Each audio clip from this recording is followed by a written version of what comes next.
here is how we can set a different wallpaper on lock screen and home screen. Let me guide you through it and show it to you step by step because it gets a little bit complicated at the end. So let me just make things clear. If you're new here, subscribe and we can get started. So if I go to this place, which is the notification center as well as lock screen, right? So I'm going to make all of the notifications go away.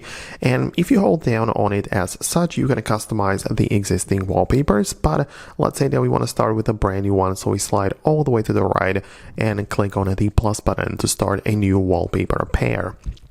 So I can click on it as such, and at first I'm choosing the lock screen wallpaper. So we can pick whatever we want. Let's say that I'm literally going to go to the Photos app and choose something like this featured image of nature looks nice. Let's say I want to keep it exactly as it is for the lock screen. But if we proceed further, if we click on add, it's going to give me the pop-up asking me if I want to set it as a wallpaper pair. And if I click on the blue button, the home screen is going to look and get the exact same wallpaper, perhaps a little blurry, but the same version. So if I want to set a different wallpaper, I need to click on the button below, which says Customize Home Screen, like this. And then now you can see we get to change it for the behind the app's home screen.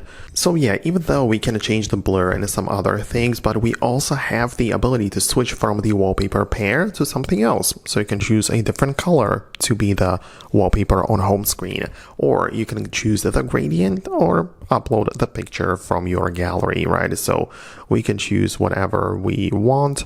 And let's say that I'm going to pick something random like this, and this is now going to be the home screen wallpaper, right? And when I hit it done, we have a wallpaper pair which looks like this. This is our lock screen, but if I go to the home screen, the wallpaper is different. And that's how you can manage it, because yeah, it works in pairs, but you can set a different one for the lock screen and the home screen, so it's not really a big deal. It works well. So let me know what you think about it below in the comments. I'm gonna wrap it up right now, and I'll see you later in the future videos and uploads like this one.